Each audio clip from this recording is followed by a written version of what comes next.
নমস্কার বন্ধুরা, আমি প্রতিমা। আপনারা দেখছেন পিয়ার ভিলেজ কিচেন। আজকে আমি আবার এঁচোড়ের একটা রেসিপি নিয়ে চলে আসলাম আপনাদের সামনে।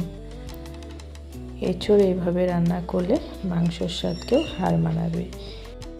এঁচোড়ের এই রেসিপি কিন্তু ভাত, রুটি সব কিছুর সঙ্গেই খেতে কিন্তু দারুণ লাগে। চলুন এবার রেসিপিটার দিকে যাওয়া যাক। এখানে কিছু এঁচোড় আমি কেটে নিয়েছি। দেখুন, এঁচোড়গুলো কিন্তু বেশ বড় বড় সাইজ করে কেটেছি, আর আলুগুলো বড় সাইজ করে কেটে নিয়েছি। এখানে দুটো বড় সাইজের আলু নিয়েছি। আর এবার আমি কড়াইয়ের মধ্যে দিয়ে দিলাম তেল। তেলটা গরম হয়ে আসা অবধি অপেক্ষা করতে হবে। তেল গরম হয়ে এসেছে। এবার আমি ফোড়নে দিয়ে দিলাম জিরে। খুব সহজ পদ্ধতিতে রান্নাটা আমি করব।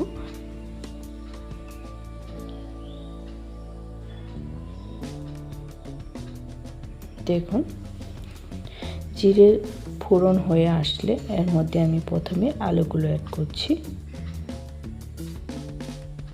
আর সকল বন্ধুদের কাছে অনুরোধ জানাচ্ছি, ভিডিওটা স্কিপ না করে পুরো ভিডিওটা দেখার জন্যে। আলুগুলো একটু সময় নাড়াচাড়া করে ভেজে নেব। আলুগুলো কিছু সময় ভেজে নেওয়ার পর আমি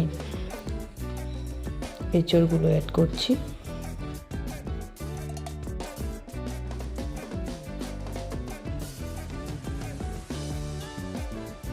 এঁচোড়গুলো আমি অ্যাড করে দিলাম।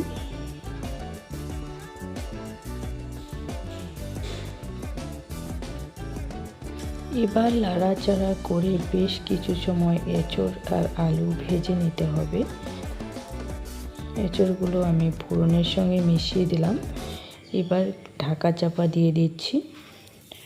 ঢাকা চাপা দিয়ে বেশ কিছু সময় ভেজে নিব এঁচোড় আর আলু। এবার ঢাকাটা তুলে নিলাম। এঁচোড় আলু ভালোভাবে নাড়াচাড়া করে ভেজে নিলাম। এবার এক এক করে মশলাগুলো অ্যাড করে দিতে হবে। এখানে পেঁয়াজ কুচি দিয়ে দিচ্ছি। পেঁয়াজগুলো একটু বড় সাইজ করে কুচি করে নিয়েছি। দুটো মিডিয়াম সাইজের পেঁয়াজ, দুটো মিডিয়াম সাইজের টমেটো অ্যাড করলাম। পেঁয়াজ আর টমেটোটাকে নাড়াচাড়া করে মিশিয়ে দিচ্ছি এঁচোড় আর আলুর সঙ্গে। এবার এক এক করে অ্যাড করে দিব মশলা। আদা রসুন বাটা একটু বেশি দিতে হবে। জিরে, শুকনো লঙ্কা আর ধনে একসঙ্গে বেটেছি। পরিমাণ মতো লবণ, পরিমাণ মতো হলুদ গুঁড়ো, এগুলোকে দিয়ে ভালোভাবে মিশিয়ে দিচ্ছি।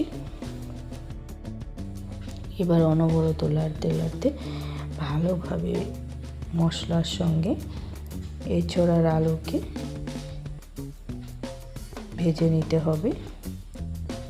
এঁচোড় আলু বেশ ভালোভাবে মিশিয়ে নিয়েছি, আর নাড়াচাড়া করতে করতে ভালোভাবে ভেজে নিচ্ছি। এবার আমি টক দই অ্যাড করলাম এঁচোড় আর আলুর মধ্যে। ফেটানো টক দইটা দিয়ে মিশিয়ে দিচ্ছি। গ্যাসের আঁচটা কমিয়ে নিয়েছি আমি টক দইটা দেওয়ার জন্য। দেখুন, আর কিছু সময় নাড়াচাড়া করে মিশিয়ে নিচ্ছি টক দইটাকে। এবার এঁচোড় আর আলু ভালোভাবে ভাজা হয়ে গিয়েছে। এবার অ্যাড করে দিলাম গরম জল। জলটা আমি পরিমাণ মতো দিলাম। এটা আমি মাখো মাখো করব। আজকে যারা আমার চ্যানেলে নতুন এসেছেন, নতুন বন্ধুদেরকে বলছি, ভিডিওটা দেখে ভালো লাগলে লাইক, কমেন্ট, শেয়ার করার সাথে চ্যানেলটাও সাবস্ক্রাইব করে নেওয়ার অনুরোধ জানাচ্ছি। এবার ঢাকা চাপা দিয়ে বেশ কিছু সময় জাল করে নিতে হবে। দেখুন, এঁচোড় আর আলু কিন্তু বেশ ভালোভাবে সিদ্ধ হয়ে গিয়েছে। কালারও কত দারুণ চলে এসেছে। দারুণ স্বাদের এঁচোড়ের রেসিপি কিন্তু রেডি। গরম ভাতের সঙ্গে, রুটির সঙ্গে এই রেসিপি পরিবেশন করলে দারুণ লাগবে। সকল বন্ধুদেরকে অনেক অনেক ধন্যবাদ জানাই। আজকের ভিডিও আমি এখানেই শেষ করলাম।